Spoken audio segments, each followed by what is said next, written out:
just before the rehearsals, and the director doesn't know that I don't know all my lines, so can't wait for that one. I'm in trouble. Is what she said? She never. No, sir. No, watch me a tell her next time I see her. Let's go out. Let's go out. I'm looking around and I'm thinking, part of me wants to join in. Part of me's later. I don't know. I've been there before.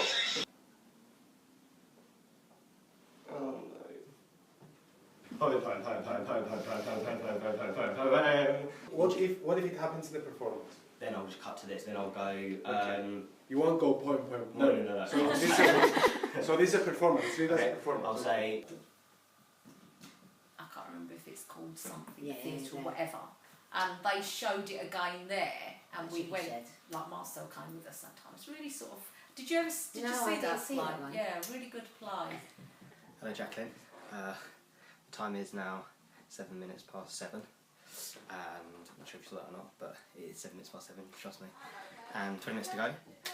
Quite nervous. More than anything else, I'm really excited, and I hope that I can make it special for you, and I hope you really enjoy it. So, all the best to you, all the best to me, and here's going. See you later. Okay. Oh, sorry, Karen. Oh, sorry, love. You're special. You're a friend, and you're genuine, you're easygoing, and I enjoy your company. Aww. Yeah. Can I come and sit back in there? Yeah, I think so. Do I remember the name? Yeah. And we just got here. Oh, hello. Hello. Jacqueline is special because she steps in uncomfortable situations when no one else will and supports me. And that's from Karen. Oh, Karen.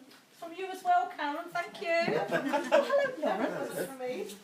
I love Mum, and she's special to me because she puts up with me and tries her best. Marcia. Oh, I thought I was going to say I'm reflecting this as well. Yes. Oh, hello. Is it me? I think so. You're Jackie is next one. special to me as she's one of my oldest friends, so I'm going to cry in a minute. so she knows me better than most anyone. I think that's what it says. Most. And we experience a lot together, Debbie. Aww, thanks, It's Deb. not that I can't read, Debbie. You next, madam. I've been a neighbour for over 30 years, Oh, and Jacqueline is special to me because she has always been there for me. If she moved, I think I'd have to move too. Aww. Move with me, I.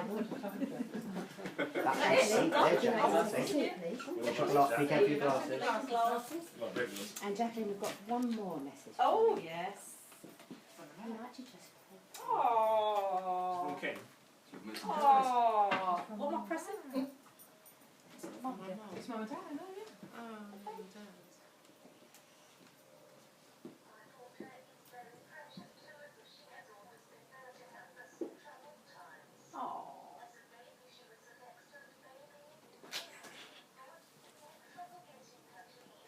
Oh.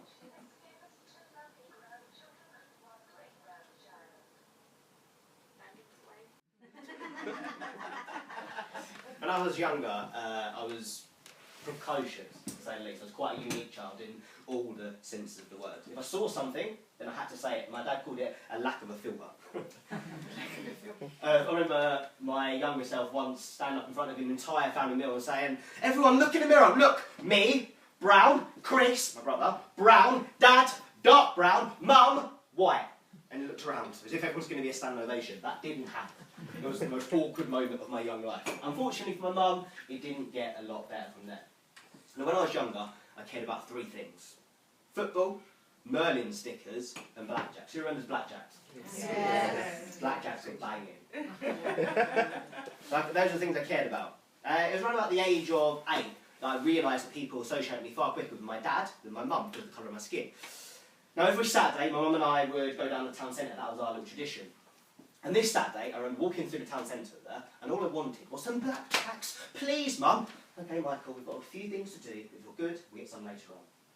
Now, I was confused, because I'd kept up my end of the bargain. I had made my bed.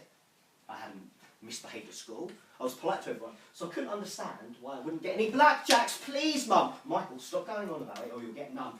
Please! Right, that's it, you're having none. I was furious. in the middle of the town centre, I threw her hand away and shouted at the top of my lungs, "Help! Help! Please someone help! She's not my real mum! She's stolen me! Help!" My mum has never forgiven me to this day. She said all she could do was take one step back and watch the chaos happen. Nightmare. But I have to say it was a two-way street. Now, I'm really close to my nan. She's like a second mum to me. And each week when I was younger, I'd go around to her house for dinner. And I remember one time, sitting on the sofa with her, and a Rastafarian came on the TV, to watch on BBC News. And my nan sat there intently watching. I didn't say a single word. And once the guy had finished, she looked at me really seriously and said, "Michael, I don't think I like the Jamaican accent. I find it quite an abrasive accent. I find an ugly accent. What are you supposed to do with that? What are you supposed to do with that information?" "Oh, sorry, Nan. Everyone in Jamaica has got an accent. I'm going to phone them all quickly and let them know that you don't like it anymore." And also, my mum. Now, I don't know, I see a few people here who might have mixed parentage. I don't know how your mums have been. Some have black mums, some have white. My mum has always been terrible with my hair. She did not have a clue. She used to gel it down, thick comb marks. You see the comb marks in my hair? Like a young brown Kerry Garn. It was not a good look. And if you don't believe me, have a look. What kind of a mother does things like that? Look at that, one on the right. That, I would say, if I were you, was child abuse, isn't it? Ladies and gentlemen, if you think that's bad, what was she thinking with this one? What kind of a person, to their own son, puts them in a clown costume at the age of 4? She was a clown, but you would think it. So, as I'm sure you could all agree, I got to the age of 12, 13 and decided to take matters into my own hands. I needed to get my hair cut properly, so I found the local Caribbean barbers and I went straight there. Now, for those of you that don't know what it's like to go to Caribbean barbers, it's quite an experience. From the moment you enter, you don't know. Okay. Don't worry, son. Been there, always giving it a go, always going, you get a haircut. Barbers, they're an experience. From the moment you enter, they're an attack on the senses. It's always absolutely packed. The smell of rum lingering in the air. And from each of the walls, there's a TV screen pumping out dancehall. And you walk in, and it gets louder. And it gets louder. And it gets louder. And I'm thinking, at this young age, I walk in, and I creep in, and trying to find a vacant seat, and there's none available, so I find myself crouching underneath the coat hanger, waiting for them to become available. Eventually, one becomes available. So I make my way over, and I sit in the vacant seat. Now, the guy next to me must have the biggest bollocks known to man, because he cannot seem to shut his legs. And the guy to my right-hand side, he is, look at my guy here, he was double the size of me. He was huge. So there's little old me, 12 years old, squeezing in, and I wait. And I wait. And I wait. And I wait. Have you ever heard the phrase Caribbean time before? Yeah. Now, Caribbean time means you take your time with things, okay? I am convinced that this phrase was coined in a barbershop because they do not rush for any man. So I'm sitting there, and I wait. And Big Balls Man gets up and he walks forward and he goes to his chair. And I wait. And I wait. And then a huge guy gets up and he walks to his chair. And I still wait. I'm thinking, I've got to do homework soon. What's going on? And I wait. And eventually, Tupper becomes available. He beckons me over, so nervously, I walk over, and I sit down. "Hello, how are you? You alright?" No answer. Tupper's on his phone. Of course he's on his phone. After a while, I realised that what you've got to do in Caribbean barbers, you've got to tell them what you want. Okay, they're going to ask you. So nervously, I say, one on the sides and back and 2 on top. Cool. Is what she said? She never. She had take you for a fool. Watch. Me I tell her next time you see her. Now, they don't ask you to move your head either. No. They just give you a tap to one side.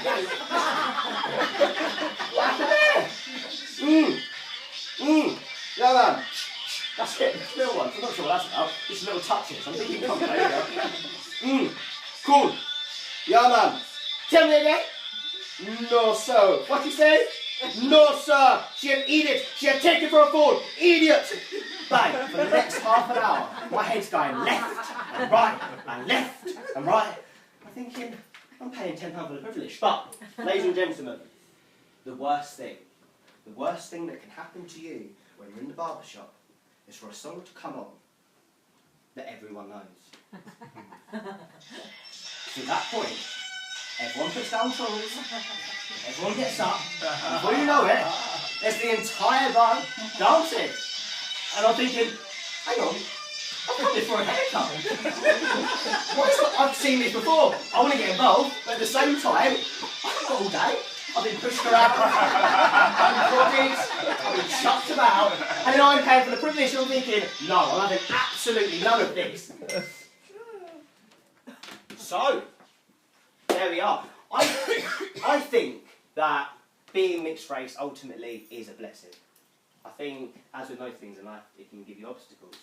Ultimately, I like to think of us as being like a blooming flower between two tall, towering trees of our parents' races.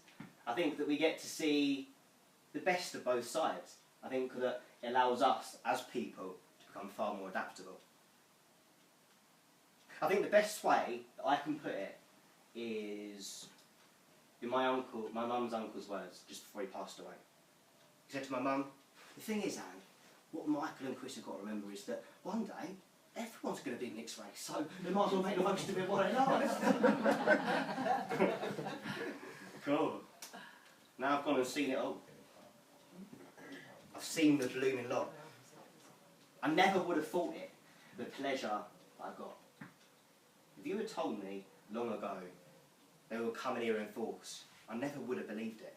Well, I mean them, of course. The pearly kings and queens were here. They came to do us proud. They really entertained us, for they was an happy crowd. They bought the songs that we all knew, the ones our mothers taught. They sang them all with gusto, and that's not all they bought. They bought a bit of Cockney humour, the good old rhyming talk, with knees like Mother Barnacles and the good old Lambeth folk. They sang all loud, all happy like, and made us all join in. You never would have thought that we was old. It was an awful din.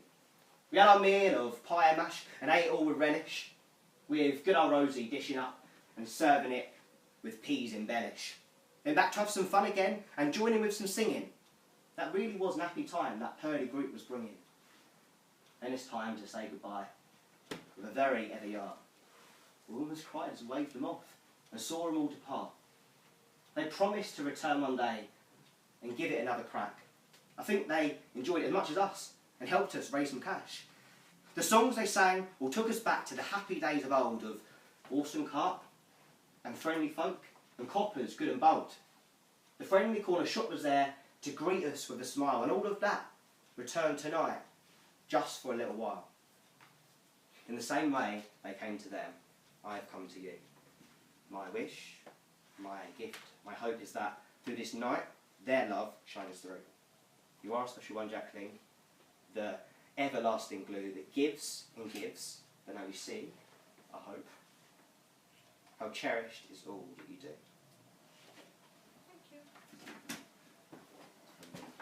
Oh, thank you. Thank you very much.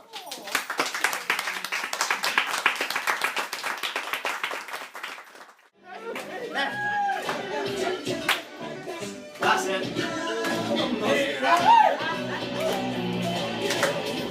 It's about this point usually I start getting really bored. I think we're going to have some chicken. It was funny, it was emotional, it was interesting. It just weren't long enough.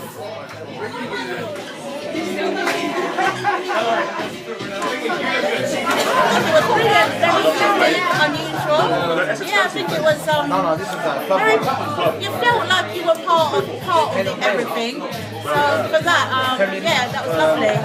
I like theatre, so you know, that was good, it was different. So I'll be telling all my friends about it, and hopefully, you never know, something like this comes up again in my area, I might put my name forward. Yeah.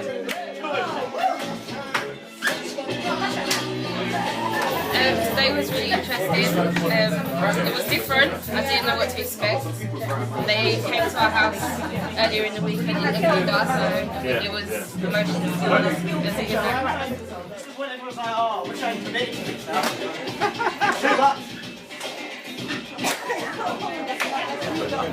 Never heard of something like this before. I thought during the acting, I was thinking, because he started changing different styles. I was thinking, what's he doing? Why is he doing it? last man standing, isn't it?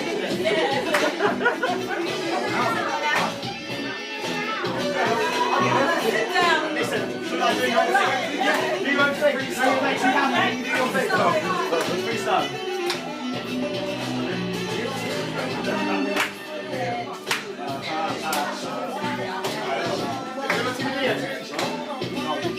Go on, Jacqueline.